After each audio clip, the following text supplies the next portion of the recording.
Welcome to the Big Mike Fund Podcast, where you learn about advanced wealth building strategies from real estate investing to creating massive ROI and secured retirement profits. So pour yourself a cup of coffee, grab a notepad, and lean in. Because Big Mike has got the mic, starting now. Welcome to the Big Mike Fund Podcast. I'm the Big Mike Zlotnik. Today it is my pleasure and privilege to welcome Beahn. Hi, Al. Hey, Mike. How you doing today? I'm doing great. How about you? Doing excellent. Thanks for having me. It's a pleasure.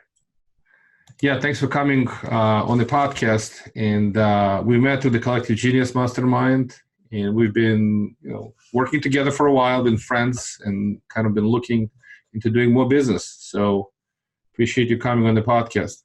Yeah, absolutely. Wouldn't say no for the world. So just a quick introduction.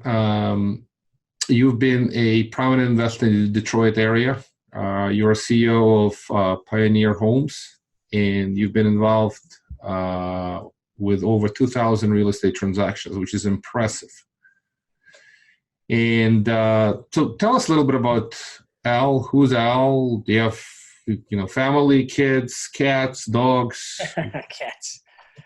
Yeah. So Al Beahn, born and raised in Michigan, a little town called Macomb Township. Growing up, I'd say we were middle class. We weren't poor, but we weren't, very wealthy. So I would say it's a comfortable upbringing. Mom and dad had a younger brother. Went to school, got decent grades, not great grades, but did the normal kid thing, right?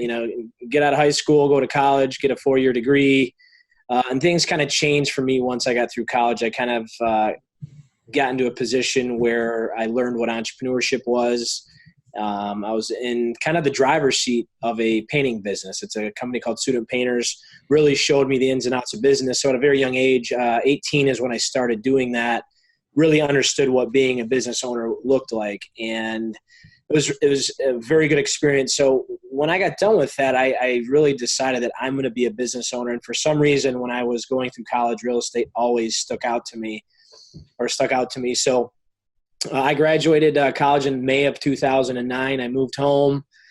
And the famous story is that I was still living in my parents' basement for about 3 months. My dad kind of had that conversation with me, like, dude, what are you doing? You got to do something with your life. So I was, I think, 20, 21 at the time. And I just said, you know what, I'm going to get into real estate. I ran into a buddy at a party, and I asked him what he was doing. And he said, I'm flipping houses. And it just, for some reason, struck a nerve. I was like, that's what I want to do. So that conversation with my father happened, I believe, in September. And I bought my first property, first fix and flip, in December of 2009. And that's kind of when things got started. And I always say I got very lucky with the timing of the market because, they say the very bottom was March of 2009. So I really got in at the very bottom, and things have just kind of been on the up and up since then. So that's kind of when the turnkey business kind of got going, which is where you're selling individual properties to other investors. And we were fortunate to link up with some pretty big buying groups. And at our peak, we're selling a couple hundred properties a year. So just been kind of riding that train now for almost a decade. That's great. I appreciate the overview. It's a success story where you don't necessarily do what you go to college for, but you find yourself, find what you like. And it sounds like you discovered real estate, and you came in at a good time when the market, it was hard to go wrong over the last 10 years. And certainly I appreciate the turnkey range. It's still as relevant today as it was relevant years ago. It is certainly trading at a higher price now than before. Right. So just let's talk a little bit about Detroit market for turnkeys.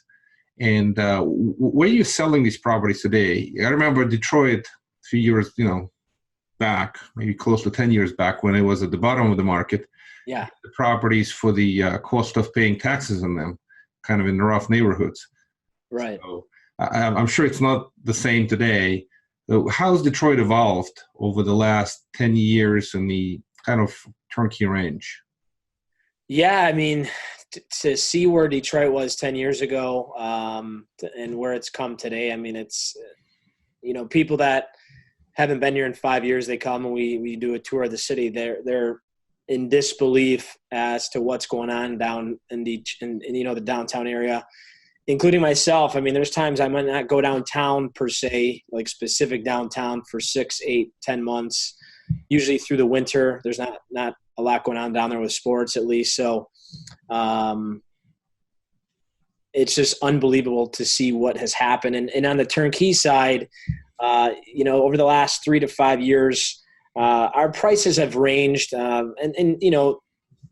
There are different price points, different type of assets. Are you looking for vacant, needing work, or you want the full turnkey? You don't have to do anything. So our average prices have ranged probably between 40 and 60,000 over the last few years.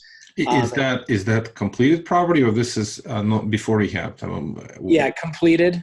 Completed. A lot of times where maybe we were taking down existing portfolios from investors who've owned properties for 20, 30 years. Maybe had a little hair on them, so they were looking to sell them at a discounted price. So some of these, yes, at 40 to lower end of 40K for turnkey, but we say some deferred maintenance is coming with that.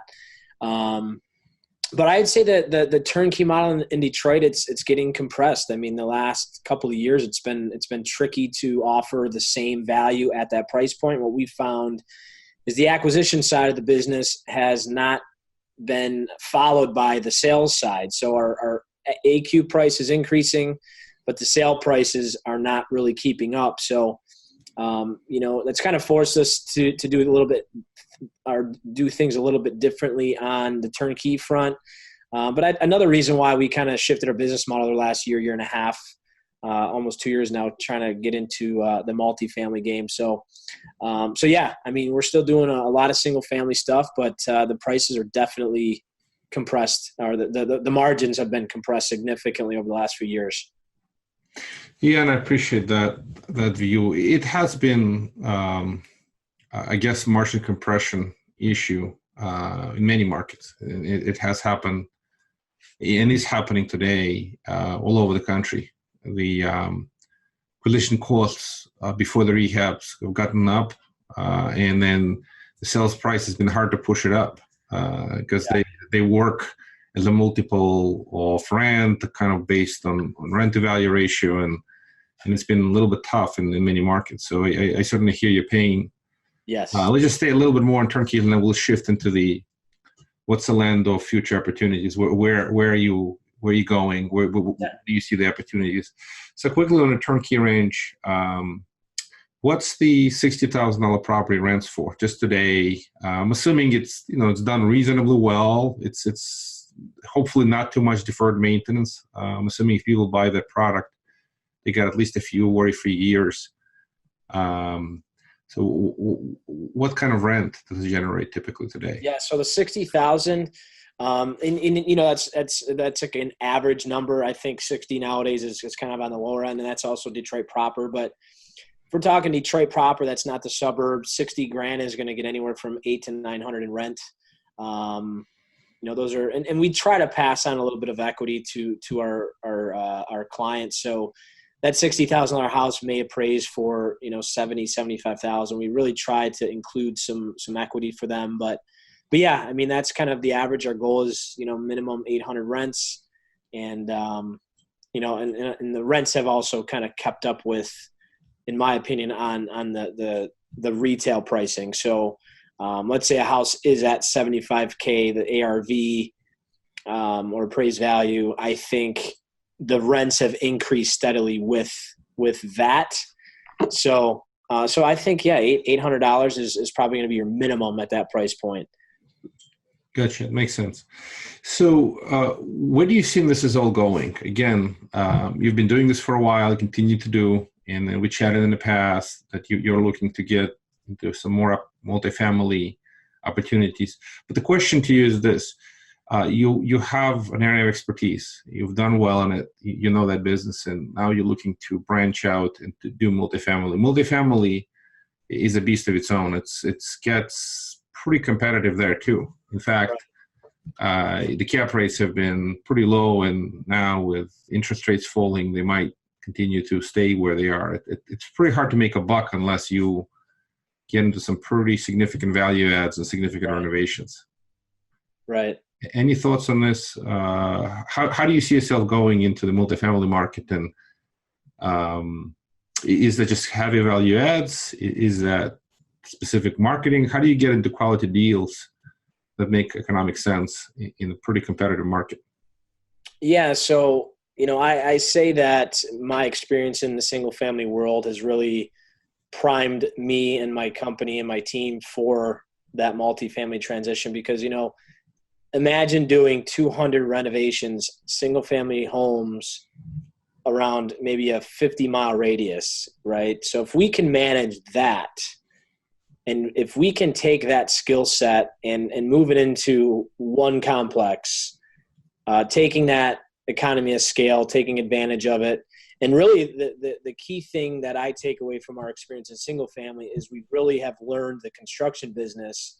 So for me, the way to make a buck in multifamily is in this market, if you're looking for that higher IRR and you want a property that you can buy for $5 million and force the appreciation to be $8 to $10 million over a 5-year timeline, you have to be able to do that heavy lifting. And that means construction, that means understanding that side of the business. And a lot of investors don't really, in my opinion, don't realize that's what this business is. Sometimes it's just as much a construction business as it is an investment business, because if you don't understand construction, you're going to be in trouble. If you're going to let a management company manage your construction, the costs are going to be a lot higher than they would be if you handle them in-house. And if you don't understand it, you won't even know if you're getting ripped off or not. So I think that skill set that we've really developed and learned and built a system around over the last 10 years is really going to be the difference maker on success or, getting more deals than the average company. That's a great point. I so much agree with you on the being local and having experience and the crews to manage construction. I see too many people try to buy properties a few thousand miles away, right, and then trying to manage those renovations remotely, and that's a recipe for failure.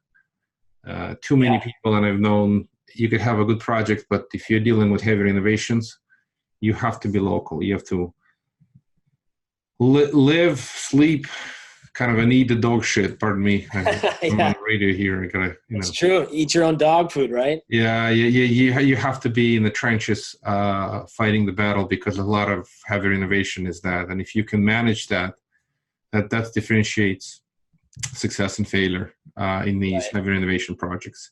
So that's actually a great point. And you're local. You're looking locally, which is important, instead of trying to look 1,000 miles away. So, and we chatted. I think you might even have some opportunities coming up in the near future, but they have to be significant value add. Some kind of a fire burn down or some kind of big project. Otherwise, it's very hard to find, market rents, market everything at a discount. That stuff just trades at a fair market value, and unless you have some real personal distress, somebody passed away or some kind of inheritance, people don't know the market and they don't go to a broker, it's really hard to find this and another deal. Yeah, we're actually looking at a 96-unit property now with some pretty significant fire damage, and people are afraid of it. They don't see the opportunity, and because we've done fire work, we've done all kinds of construction, to me it's an opportunity. Other people see something scary and something, there's all kinds of, call it a can of worms. And sure, that may be the case, but when you have professionals on your team that understand the business and they know how to handle a fire damaged property, that is what separates us from some of the competition in the market. Because some of these guys, they don't want to do that. They don't want to deal with the vacancy and maybe negative cash flow for 12 months. So that's something that, hey, look, in this market, it's competitive. It's call it a Shark Tank, if you will, but you have to do things like that to get that edge on your competition. So, and I'm not saying every deal has to be fire damage or severely run down. There's ways to find deals that are from sellers in distress, but they're not knocking at your door. You got to go out and get them. Agreed. Yeah. It's you're either doing good marketing or you're doing good renovations or both. Otherwise, the deals are not going to come to you for sure. Yeah, totally agree. Yeah. So,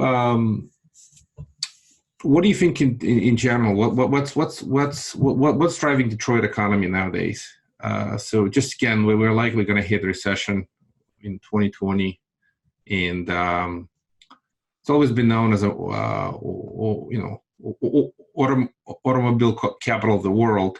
Right. I know a lot of it has been diversified, but is there still a lot of auto industry happening around Detroit? Is that what's driving the recovery? Because one of the observations that I've made, and I heard that we have an oversupply of new cars. For the last few years, it's been selling really well, and now there's a lot of vehicles, and they last longer and they run longer. And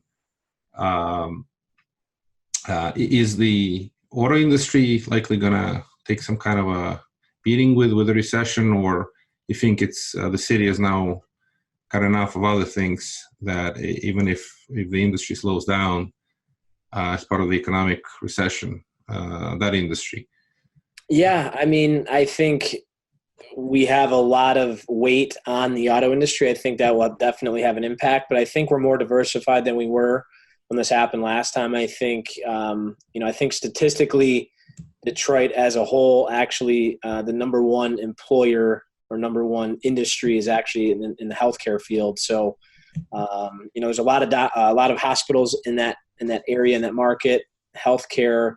So nurses, doctors, physicians, you name it. That's a big factor here. A lot of tech has moved here. Downtown has attracted some tech plays. I know Facebook, they open a small shop down here. A lot of retail. I mean, like Nike, Under Armour, a lot of those companies have come downtown. So that's not, relatively speaking, that's a very small piece. But yeah, I mean, I think Detroit is definitely still tied into the auto industry. Is the diversification enough to offset a potential recession? I'm not sure. But I think they're in a much better position now than they were 10 years ago. I think if things get a little funky, they're a little bit safer. But to say that they're in the clear, I'm not sure. But yeah, I definitely think we're more diversified than we were last time this happened. Yeah, that's great to hear. It's a lot of cities, especially downtown areas, have been going through some kind of modernization, technology oriented. Again, I don't know how friendly Detroit is to businesses.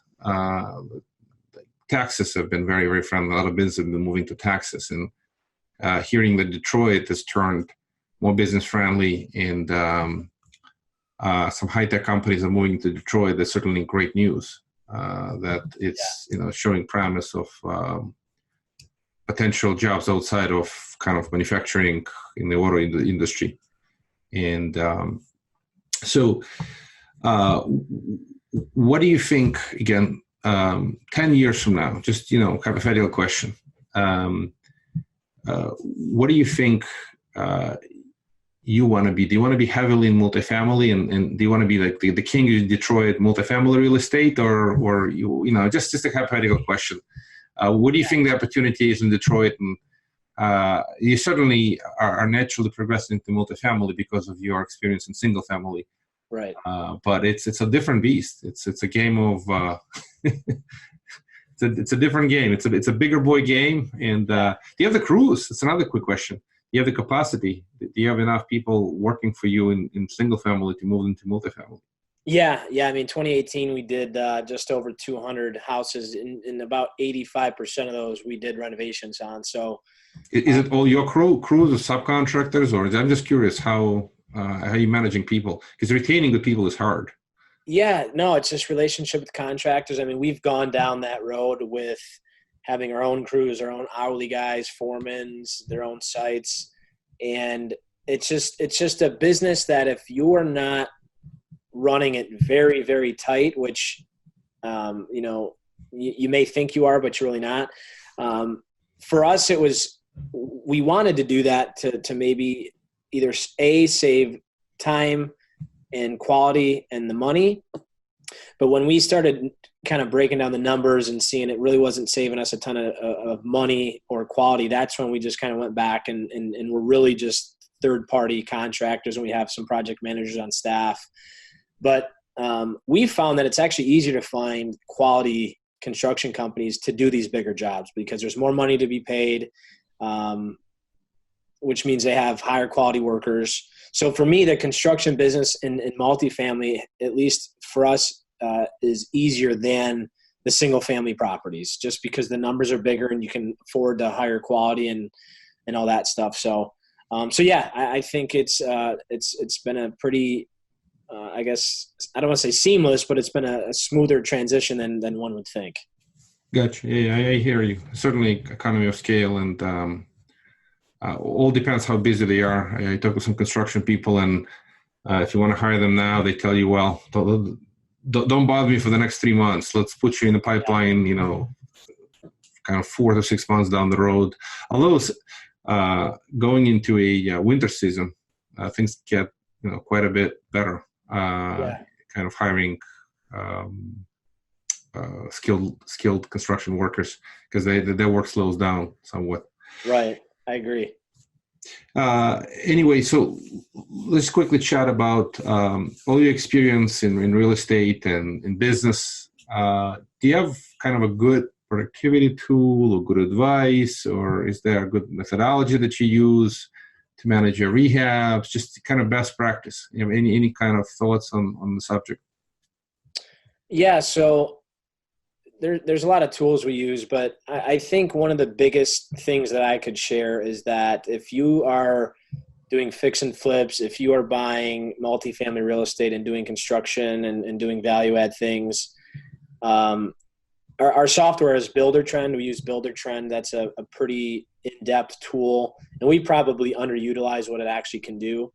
But when it comes to the business, I think a lot of owners and investors, they have to understand that this is a construction business. Sometimes it's more construction than it is actually real estate. Yes, you have to pay attention to numbers, but I would say focus a lot more on the construction side than you are, because that is the difference, especially with this upcoming, if there is a recession, who knows what's going to happen. But if you're not running a tight ship and you don't have your numbers dialed in and you're not organized and you're budgeting for 10 grand and it costs you 20, you're going to get destroyed. You're going to get slaughtered. I mean, those are the companies back in the 2008, 2009, that dip.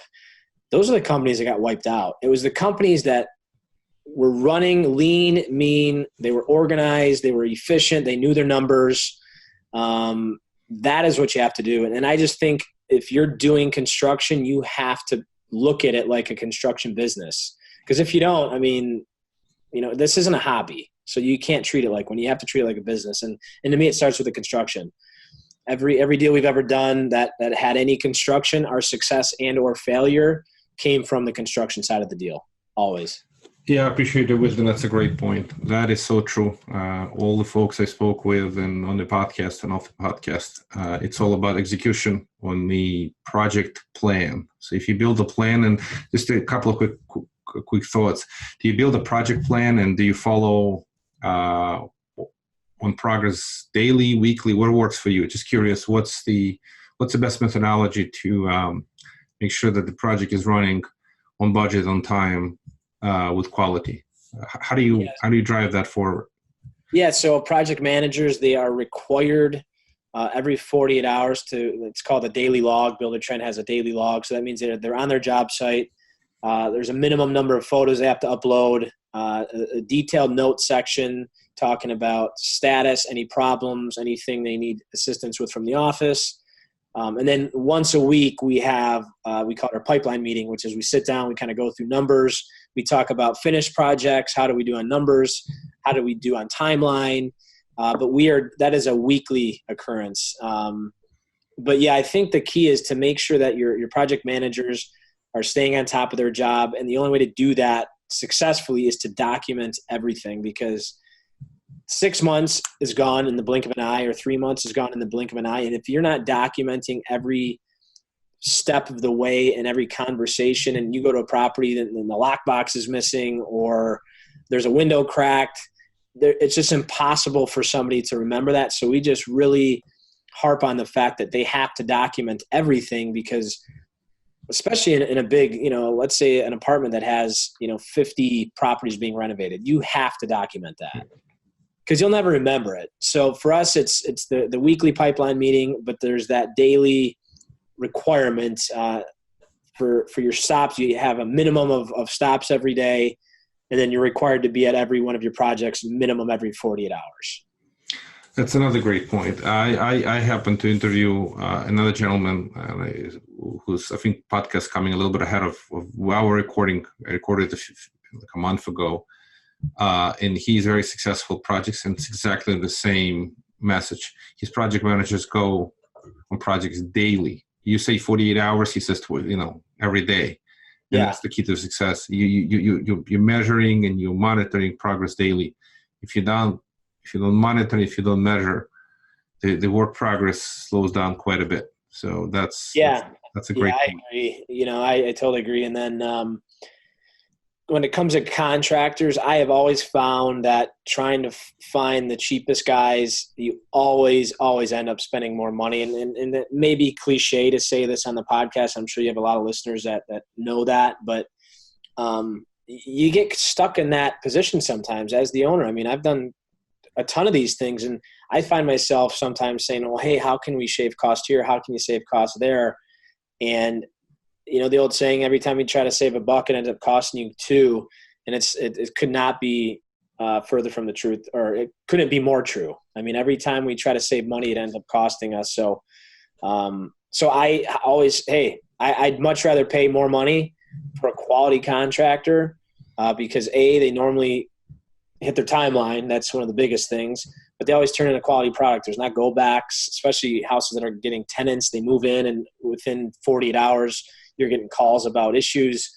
So I would spend the money where it matters. And sometimes, functionality of a property, if we're talking rental properties, functionality is sometimes more important than the actual aesthetics. I mean, having both obviously is crucial, but if you're trying to cut costs, do not cut costs on the mechanical side of the home, the functionality, plumbing, electrical, any of that, because another thing that could kill you is maintenance. If you have people moving in and maintenance happens immediately, turnover is going to be higher. Your turnover can also kill you. So just those are things that we pay attention to. And every time we do a final walkthrough, everything has to work. There's a 100-point checklist, most of which are functional aspects of the property. So that's one thing we really focus on. Yeah, I appreciate you sharing. Most contractors who are trying to get the property to the market don't pay attention to, as long as it's marketable, it's more important to them. But the reality is the functional stuff is more important than the pretty look, because you're ultimately selling somebody an investment that has to work well and keep the renter happy instead of, putting some extra, lipstick on a pig. Let me put it this way. Exactly. So makes sense. We're coming up on our targeted time. How would folks find you if they wanted to chat with you, talk about buying something in Detroit, or is there a good way to get a hold of Al? So you can, our website, you can check out the website and contact us through that. It's pioneerhomesus.com, or feel free to email me directly. It's al at pioneerhomesus.com. And that's for our Detroit, turnkey business. Thank you kindly. I appreciate your wisdom and your sharing and your faith in Detroit and helping the city continue to grow. It's certainly been revived. Now it's going to the next phase of its development. So yeah, absolutely. I appreciate having me, Mike. Always a pleasure. Thank you for listening to the Big Mike Fund Podcast. To receive your copy of Mike's How to Choose a Smart Real Estate Fund book, head to BigMikeFund.com or visit Amazon and type Mike Zlotnick. Keep listening and keep investing Big Mike style. See you on the next episode.